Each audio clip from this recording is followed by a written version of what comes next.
ఓం గం గణపతియే నమః. శ్రోతలకు నమస్కారం. మన ఛానల్కు స్వాగతం. శ్రీ పద్మ మహాపురాణం 23వ భాగం. ఈ విధముగా ఈ సంసారంలో సర్వోత్తమమైన బలము గలవాడు పరమాత్ముడు, జగన్నాథుడు, అవ్యయుడు అయిన శ్రీమన్నారాయణుడు తప్ప వేరెవరూ లేరు. ఈ విధముగా తనకంటే గొప్ప వారొకరు ఉన్నారని తెలుసుకొని గర్వమును విడువవలెను. ఈ జగత్తులో పండితుడు ఎవడు? దేవత ఎవరు? ఈ లోకంలో అన్నీ తెలిసినవాడు నారాయణుడు తప్ప ఏ ఒక్కడూ లేడు. అలాగే పూర్తిగా మూర్ఖుడైన వాడు కూడా లేడు. అతనికి తెలిసినంతలో అతను పండితుడు. సావధానముగా జ్ఞానదృష్టితో చూస్తే ప్రతి ఒక్కరిలోనూ ఉన్న ప్రభావం ఒకేలా ఉండును. జ్ఞానాతిశయము వలన కొందరిలో కొన్ని విషయాలలో అధిక ప్రభావము కనిపించును. దేవతలు దానవులు చేతిలో నిర్జితులయ్యారు. తిరిగి దానవులు దేవతల చేతిలో నిర్జితులయ్యారు. ఈ విధముగా ఈ లోకంలో మానవులకు వారి వారి భాగ్యవశమున జయాపజయములు పరస్పరం కలుగుచుండును. ఈ విధముగా రాజులకు కూడా మనుష్యులందరికీ 2 వస్త్రములు, ఒక ప్రస్థ భోజనము, నీరు, ఒక వాహనము, ఒక శయ్య, ఒక ఆసనము సరిపోవును. మిగిలినవన్నీ కేవలము దుఃఖమును కలిగించును. 7 అంతస్తుల భవనములో కూడా రాజుకు కావలసినది ఒక్క మంచమే. వేల కొలది కడవలతో నీరు తెప్పించి ఇతరుల వలన కష్టపెట్టి తాను కష్టపడి పట్టాభిషిక్తుడగునది ఆయాసమును కష్టమును విస్తరింప చేయుటకే తెల్లవారుజామున మంగళ వాయిద్యములు పురవాసులందరికీ సమానమే. రాజ్యము వలన రాజునకు ఈ మంగళవాయిద్యములు నా ఇంటిలో మ్రోగింపబడుచున్నది అని అభిమానము గర్వము మాత్రమే. సర్వాభరణములు ఒక భారమే, సర్వలేపనములు మలమే, అన్ని గీతములు పాటలు ప్రలాపములే, నృత్యములు ఉన్మత్త చేష్టయే. ఇట్లు రాజ్య భోగములను విచారించినచో సుఖమెక్కడిది? రాజులకు యుద్ధములో ఒకరినొకరు జయించవలయును చింతన చేయుచుందురు. నహుషాది మహారాజులు స్వర్గమును చేరి కూడా ఐశ్వర్యం మదము వలన పతనమైరి. ఐశ్వర్యము వలన సుఖము ఎవరికి ఉంది? స్వర్గంలో కూడా ఐశ్వర్యము తేజస్సు ఒకరికంటే మరొకరికి ఎక్కువగా ఉండుట కాంచినప్పుడు దేవతలకు మాత్రము సుఖమెక్కడిది? మానవులు తమ పాపకర్మల మూలములను ఛేదించి స్వర్గములో పుణ్యఫలములను అనుభవింతురు. దేవతలలోనున్న దారుణమైన దోషమేమిటంటే అక్కడ భోగములను అనుభవించగలరు, కానీ అక్కడే శాశ్వతముగా వసించుటకు క్రొత్తగా పుణ్యకర్మలు చేయజాలరు. మూలము ఛేదింపబడిన వృక్షము కొన్ని రోజులలో పతనమగునట్లు పుణ్యము క్షయమైన పిదప స్వర్గవాసులు స్వర్గము నుంచి నేలపై పడెదరు. సుఖభోగములను నావలో ఓలలాడుతున్న సుఖాభిలాషులకు అకస్మాత్తుగా దుఃఖము ప్రాప్తిస్తుంది. స్వర్గములోనున్న దేవతలకు కూడా ఈ దుఃఖము తప్పదు. చక్కగా విచారించినచో స్వర్గములోనున్న దేవతలకు కూడా సుఖము లేదు. స్వర్గములో కర్మలు సిద్ధించినప్పుడు భోగము, కర్మలు క్షీణించినప్పుడు దుఃఖమే. మనస్సు వాక్కు కర్మలచే ఏర్పడి వివిధ భావముల వలన జీవుడు నరకాగ్నిలో వివిధ దుఃఖములను అనుభవించును, మహా కష్టములను అనుభవించును. వృక్షముల విషయములో మానవులు వృక్షములను రంపములతో కోసెదరు, చెట్లపైనున్న బెరడును కోసెదరు.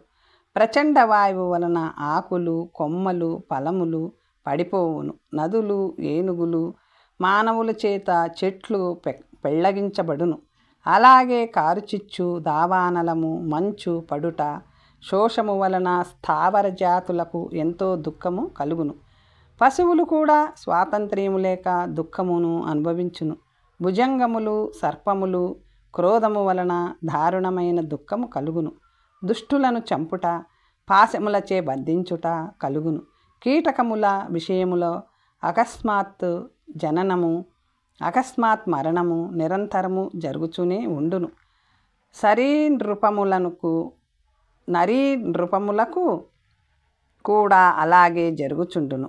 ఈ విధముగా అనేక దుఃఖములు కలుగును. పశువులు చంపబడుట, దండించబడుట, కర్రలతో కొట్టబడుట, ముక్కుకు తాడు వేసి కుట్టబడుట, కొరడాలతో కొట్టబడుట, కట్టెలు, అంకుశము, బెత్తము మొదలైన వాటితో అంగములను బాధించుట, తమ గుంపు నుంచి విడిపోవుట, బలముతో తీసుకొని పోవుట, కన్నులు కప్పబడుట, ఈ విధముగా పశువులకు ఎన్నో విధములైన కష్టములను అనుభవించును. ఎండ, వాన, చలి వలన పక్షులకు, గ్రహములకు ఎంతో దుఃఖము కలుగును. ఈ విధముగా సమస్త జీవులకు ఎన్నో రకములైన దుఃఖములు సంభవించును. నరులకు గర్భవాసము మహా దుఃఖము, జన్మము మరింత దుఃఖము, బాల్యమున అజ్ఞానము గొప్ప దుఃఖము, కౌమారమున గురుశాసనము దుఃఖము, యవ్వనమున కామము రాగము దుఃఖము, ఈర్ష్యతో దుఃఖము, వ్యవసాయము వ్యాపారము సేవాదుల వలన గోరక్షాది కర్మల వలన కష్టము, వృద్ధత్వము వ్యాధుల పీడ వలన కష్టము, మరణము వలన మహాదుఃఖము, యాచన వలన అంతకంటే అధికమైన దుఃఖము, రాజుల వలన భయము, అగ్ని వలన భయము, పిడుగుల వలన భయము, దొంగల వలన భయము, శత్రువుల వలన మహాభయము, ధనము సంపాదించుటలో రక్షించుటలో భయము, అది నాశనమైతే భయము, వ్యయమైతే భయము, అధిక ధనము వలన కలిగే పిసినారితనము, మాశ్చర్యము, దంభము, గొప్ప భయము, చేయకూడని పనులను ప్రవర్తించుట, ధనము కలవారికి కలుగు భయము, భృత్య వృత్తి, వడ్డీ వ్యాపారము, ధాన్యము, పరతంత్రత, ఇష్టమైన అనిష్టమైన వస్తువులతో సంపర్కము, ఎన్నో విధములైన సంయోగ వియోగములు, దుర్భిక్షము, దౌర్భాగ్యము, మూర్ఖత్వము, దారిద్ర్యము, ఉచ్చ నీచ స్థితిని పొందుట, రాజుచే నిర్జింపబడుట, ఒకరి వలన ఒకరికి భయము, ఒకరినొకరు అవమానించుకొనుట వలన దుఃఖము, ఒక రాజు వలన మరొక రాజుకి దుఃఖము, ఈ విధముగా ఎన్నో రకముల దుఃఖములు కలుగును. ఈ లోకములో దేవతలు మొదలుకొని మనుషుల వరకు ఉన్న ఈ చరాచరములన్నీ ఈ దుఃఖములను భీతి చెందును. అందువలన బుద్ధిమంతుడు వాటినన్నిటినీ త్యజించవలెను. ఒక భుజముపైనున్న బరువును రెండవ భుజముపైకి మార్చడాన్ని విశ్రాంతిగా భావించినట్లు జనులు ఒక దుఃఖమును తొలగించుకోవడానికి మరొక దుఃఖమును ఆశ్రయింతురు. ఈ విధముగా శాంతి పొందితినని భావింతురు. ఒకటి కంటే మరొకటి గొప్పదిగా భావించి భోగమను నావను అధిరోహింతురు. ధర్మము క్షీణించుట వలన స్వర్గములో దేవతలకు దుఃఖము కలుగును. పుణ్యకర్మ నశించుట వలన ఎన్నో వేల యోనులలో తిరిగి జన్మించును. దేవలోకంలో కూడా ఎన్నో రకములైన వ్యాధులను ఉండునని చెప్పబడినది. యజ్ఞుని శిరమును ఛేదింపబడిన తరువాత అశ్వినీ దేవతలు తిరిగి అతికించిరి. ఈ దోషము వలన యజ్ఞునికి ఎల్లప్పుడూ శిరోరోగ ముండనను, మార్తాండుడైన సూర్యునికి కుష్ఠువ్యాధి ఉంది. వరుణునకు మహోదర వ్యాధి అంటే పాండురోగము ఉన్నది. పూషకు దంతభంగము, ఇంద్రునకు భుజస్తంభనము, చంద్రునకు మహాక్షయ రోగము, దక్షునకు గొప్ప జ్వరము. ఇట్లు ప్రతి ఒక్కరికిని కల్పంలోనూ గొప్ప గొప్ప దేవతలు కూడా నశించిరి. 2 పదార్థముల కాలము తరువాత బ్రహ్మ కూడా అనిత్యతను పొందును. బ్రహ్మకు పౌత్రి అయిన దక్షుని పుత్రికకు బ్రహ్మదేవుడు కామించెను. ఆ ప్రభువే బ్రహ్మదేవుడే యోగ జ్ఞానము బాగా తెలిసిన జయాదేవిని క్రోధముతో శపించెను. ఎక్కడెక్కడ కామ క్రోధములుండునో అక్కడ అటువంటి దోషములే ఉండును. సమస్త దుఃఖములు ఇందులోనే కామ క్రోధములోనే ఉన్నవి. ఇందులో సందేహం లేదు. హవిర్భుజుడైన అగ్నికి పుట్టుట నశించుట కలదు. రుద్రుడు త్రిపురములను దగ్ధము చేసెను. దక్షుని యజ్ఞమును నాశనము చేసెను. సహస్ర విధములుగా క్రీడించినప్పుడు బయల్వెడలినను శుక్రము నుంచే స్కందునికి జన్మ కలిగినది. ఈ ముగ్గురు రాగద్వేష సమన్వితులే. వీరికి పరుడైన వాడు ప్రభువు, శాంతుడు, పరిపూర్ణుడు. ముక్తికి ప్రసాదించువాడు, ముక్తిని ప్రసాదించువాడు. ఈ విధముగా ఈ జగత్తంతయు ఒకరికంటే ఒకరు అధికులు కావలేనను భావముతో ముందురు ఈ జగత్తంతయు దుఃఖ సమన్వితమైనది అని తెలుసుకొని నిర్వేదము కలిగి ఉండవలేను. ఆ నిర్వేదము నుంచి వైరాగ్యము జనించును, వైరాగ్యము నుంచి జ్ఞానము కలుగును, ఆ జ్ఞానము వలన పరమాత్ముని స్వరూప జ్ఞానం కలుగును, దాని వలన ముక్తి కలుగును, ముక్తి వలన సకల దుఃఖములు తొలుగును, స్వస్థుడై సుఖమును అనుభవించును, సకల దుఃఖముల నుండి విముక్తిని పొందును. మాతలి పలికెను, రాజా నీవడిగినదంతయును చెప్పాను. సర్వజ్ఞానము వలననే ధర్మాధర్మ వివేకము కలుగును. కావున దేవరాజు ఆజ్ఞ వలన నీవు ఇంద్రలోకమునకు వెళ్ళవలెను. 3 రకముల పాపముల గురించి యయాతి ఇలా పలికెను. ఓ మాతలి, మా భాగ్యవశమున నీవు దర్శనము మాకు కలిగినది, నీ దర్శనము మాకు కలిగినది. ఇది నాకు గొప్ప శ్రేయస్సును కలిగిస్తుంది. మర్త్యలోకంలోనున్న పాపుల దారుణమైన పాపములను చేయుదురు. అట్టివారి కర్మ విపాకమును నాకు ఇప్పుడు చెప్పుము అని అప్పుడు మాతలి ఇలా పలికెను. పాపాచారుని లక్షణములు చెప్పెదను వినుము. ఆ లక్షణములు వినడము వలన ఈ లోకంలో గొప్ప జ్ఞానము కలుగుతుంది. పాపాచారులు వేదములను నిందించెదరు, బ్రాహ్మణాచారమును అసహించుకొందురు. మహాపాతకములంటే ఏమిటో జ్ఞానులైన పండితులు తెలుసుకోవాలి. సాధువులనందరినీ పీడించుట మహాపాతకము. ఇంతటి మహాపాతకము ప్రాయశ్చిత్తము వలన మాత్రమే తొలుగుతుంది. కులాచారమును వదిలి అన్యాచారమును స్వీకరించుట ఘోరమైన పాతకమని కృత్య వేదులు చెబుదురు. మాతాపితరులను నిందించుట, తన అక్క చెల్లెళ్లను కొట్టుట, మేనత్తలను నిందించుట ఇవన్నీ ఖచ్చితముగా పాతకములే. శార్ధకాలము సమీపించినప్పుడు 5 క్రోసుల దూరంలో ఉన్న జామాత అంటే అల్లుని విడిచి పుత్రికను, పుత్రిక కుమారుని మనమని విడిచి, తన చెల్లెలు కుమారుణ్ణి విడిచి భయము వలన కానీ వేరే ఎవరినో భుజింప చేసినచో, కామము వలన కానీ క్రోధము వలన ఆ శార్ధమును పితృదేవతలు స్వీకరించరు, దేవతలు కూడా స్వీకరించరు. ఈ పాపము పితృహత్యతో సమానమైనది. దానకాలము వచ్చినప్పుడు వచ్చిన బ్రాహ్మణులకు భూరిదానము ఎక్కువ మందికి చెయ్యకుండా కొంతమందికి మాత్రము దానము చేసిన మిగిలిన వారికి దానము చేయని ఎడల అది ఘోర పాతకము. ఆ దానము చేసినను వ్యర్థమే.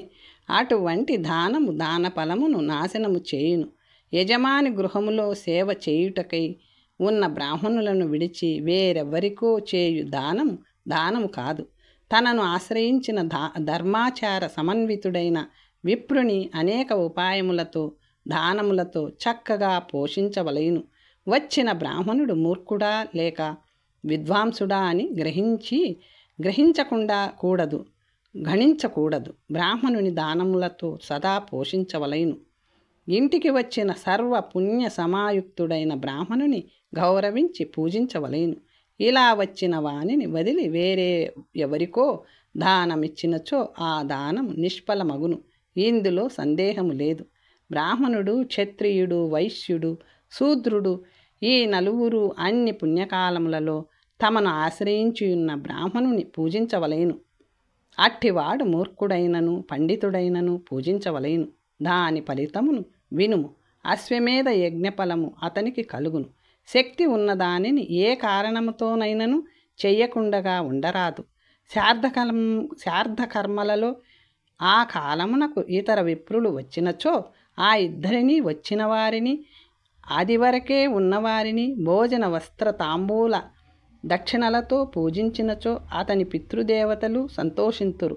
శార్ధమున భుజించిన వానికి ఎల్లప్పుడూ దానము దక్షిణ ఇవ్వవలెను. శార్ధకర్త అట్లే అయినచో ఎనినచో అతనికి గోహత్య పాపము సంభవించును. ఈ ఇద్దరిని శ్రద్ధతో పూజించవలెను. ఒకవేళ ధనము లేనిచో అందులో ఒకరిని పూజించవలెను. వ్యతిపాత వైద్రుతిలో అమావాస్య నాడు క్షయదినమున అపర పక్షమున బ్రాహ్మణాది 3 వర్ణముల వారు శార్ధమును ఆచరించవలేను. యజ్ఞమున ఋత్వికులను పూజించవలేను. ఎల్లప్పుడూ శార్ధదానములకు విప్రులను నియమించవలేను. నడవడి తెలియని బ్రాహ్మణుని ఎన్నడూ నియమించరాదు. 3 తరముల నుంచి తెలిసిన వారిని, వారి నడవడిని తెలిసిన వారిని మాత్రమే పూజించవలేను. ఆచారం తెలిసిన విప్రుని నియమించవలేను. కులము తెలియనప్పుడు అతని ఆచారమును బట్టి విచారించవలేను. శార్ధదానములు చేయవలసి వచ్చినప్పుడు వచ్చినవాడు శుద్ధుడో మూర్ఖుడో వేదాంగ పారంగతుడో తెలియకపోయినను శార్ధదానము చేయవలేను. వేదాంగ పారంగతుడైనను శార్ధదానము చేయవలేను. కాన తప్పన నియమంత్రించవలేను. అపూర్వుని అనగా ఏమీ తెలియని వానికే ఆతిథ్యము వసంగవలయను. అట్లు చేయనిచో అతను పాపియగును, నరకమును పొందును. కావున శార్ధమున దానమున పర్వదినములలో బ్రాహ్మణుని పూజించవలేను. మొదట బ్రాహ్మణుని పరీక్షించి తరువాత శార్ధమున దానమునకు ఆహ్వానించవలేను. బ్రాహ్మణుని పూజించని ఇంటిలో పితృదేవతలు భుజించరు. విప్రుడు లేని శార్ధము నుండి పితరులు శపించి వెళ్ళిపోవుదురు. అట్టివాడు మహాపాపి యగును. బ్రహ్మఘాతకుడందురు. పిత్రాచారమును విడిచి ప్రవర్తించువాడు సర్వధర్మ బహిష్కృతుడై మహాపాపి అనబడును. పుణ్యాచారమును గాని భోగమునిచ్చు వైష్ణవాచారమును గాని విడుచువాడు బ్రాహ్మణుని ధర్మమును నిందించువారు పాపమును పెంచువారుగా తెలియవలేను. పుణ్యాచారమును విడుచువారు శివుని భక్తులను ద్వేషించువారు, శ్రీహరిని ద్వేషించువారు, బ్రాహ్మణులను ద్వేషించువారు, ఆచారమును నిందించువారు మహాపాతకులందురు. ఆద్యుడు పూజ్యుడు పరం జ్ఞాన స్వరూపుడు అయిన ఆ శ్రీహరిని పుణ్యప్రదమైన భాగవతము, ఇతరములైన విష్ణు పురాణమును, హరివంశము, మత్స్య పద్మ పురాణములను పూజించుట వలన లభించు శ్రేయస్సును తెలిపెదను. అట్టివారు ప్రత్యక్షముగా మధుసూదనుని పూజించిన వారగుదురు. కావున విష్ణువుకు ప్రియమైన వైష్ణవ జ్ఞానమును పూజించవలేను. అందువలన దేవస్థానములో పూజామందిరములో నిత్యము వైష్ణవ పుస్తకమును, విష్ణువుకు సంబంధించిన పురాణములను పూజించవలేను. అట్లు చేసినవాడు కమలాపతిని పూజించిన వాడగును. హరిజ్ఞానమును పూజించకనే వ్రాయువాడు, చదువువాడు, ఆ హరి విషయమును తెలియకనే దానము చేయువారు, వినువారు, ఉపచర్యలు చేయువారు, లోభముతో క్రీడించువారు, కుజ్ఞాన నియమముతో సంస్కరించ